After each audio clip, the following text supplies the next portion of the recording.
12वां अध्याय। देवी चरित्रों के पाठ का महात्म्य। ध्यान कीजिए। बिजली की रेखा के समान कांति वाली सिंह के स्कंद पर विराजमान भयानक रूप, तलवार तथा ढाल हाथ में लिए हुए अनेक कन्याओं से सेवित, हाथों में चक्र, गदा, तलवार, ढाल, बाण, धनुष, पास, तर्जनी मुद्रा धारण करने वाली अग्निमयी चंद्रमा को मस्तक पर धारण करने वाली त्रिनेत्रा दुर्गा देवी का मैं भजन करता हूँ।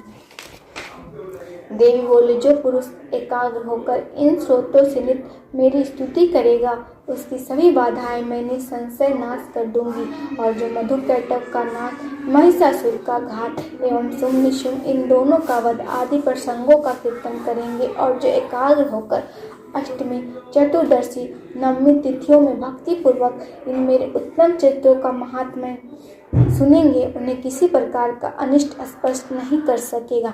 ना पापों से उत्पन्न आपत्तियां उन्हें दुखित कर सकेगी, ना दरिद्रता प्राप्त होगी, ना प्रिय वियोग होगा, शत्रु का भय नहीं होगा, लुटेरे तथा राजा से भी कोई भय नहीं आएगा, और ना शस्त्रों से, ना अग्नि से, ना जलराशि से कभी भी भय होगा। इसलिए मेरा महात्म्य एकाग्रचित्त होकर पढ़ना चाहिए एवं भक्ति से सदा सुनना चाहिए। मेरा चरित्र परम मंगलदायक है। महामारी से उत्पन्न सभी देवताओं को तथा तीनों तापों को मेरा महात्म्य शांत कर देता है। जिस मंदिर में नित्य मेरा यह महात्म्य पढ़ा जा रहा हो, उस स्थान का मैं कभी त्याग नहीं करती। वहाँ मेरा सन्निधान रहता है। बलिदान, पूजा, अग्नि हो एवं महोत्सव में इस मेरे सारे चरित्र का पाठ करे और श्रवण करे। इस प्रकार से विधि जानकर अथवा बिना जाने बलि, पूजा, हवन आदि जो कुछ भी करेगा उसे मैं प्रीतिपूर्वक ग्रहण कर लेती हूँ। शरदकाल में मेरी वार्षिक महापूजा की जाती है। उस अवसर पर जो मेरे इस महात्म्य को भक्ति के साथ सुनेगा, उसकी सभी बाधाएं निर्वित हो जाएंगी और वह धन धान पुत्र आदि से सहित हो जाएगा। मेरी उस पर कृपा होगी, इसमें संशय नहीं। मेरे इस महात्म्य को, मेरी उत्पत्ति की पवित्र गाथाओं को एवं युद्ध में मेरे पराक्रम को जो पुरुष सुनेगा और वह सर्वथा निर्भय हो जाएगा। मेरा महात्म्य सुनने वाले पुरुषों के शत्रु नष्ट हो जाते हैं, कल्याण प्राप्त होता है, अकुल आनंदित रहता है। सभी शांति कर्मों में बुरे स्वप्न देखने पर, ग्रहों की दारुण पीड़ा होने पर मेरा महात्म्य श्रवण करे, उसके सभी उपद्रव शांत हो जाते हैं। ग्रहों की दारुण पीड़ाएं निर्मित हो जाती हैं। मनुष्यों से देखा हुआ बुरा स्वप्न भी सुख स्वप्न हो जाता है। बाल ग्रहों द्वारा पीड़ित बालकों के लिए यह महात्म्य शांतिदायक है।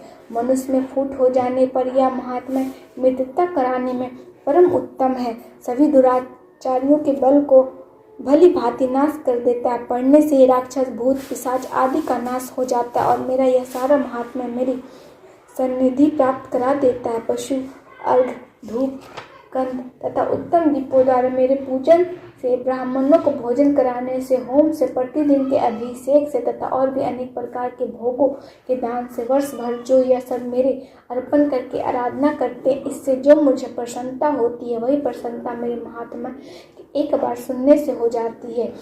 इसे सुनते ही सभी पाप नष्ट हो जाते हैं और फिर आरोग्य प्राप्त हो जाता है। मेरी उत्पत्तियों का कीर्तन तो सभी भक्तों से रक्षा करता है। युद्धों में वर्णित मेरा जो चरित्र दुष्ट दैत्यों का नाश करने वाला है, उसके श्रवण करने पर पुरुषों को वैरियों से किसी प्रकार का भी भय नहीं रहता। हे देवतागण, तुम लोगों ने जो मेरी स्तुतियाँ की हैं एवं ऋषियों ने जो की है और ब्रह्मा जी ने जो की है, वे ही सभी मंगलमय बुद्धि देती है।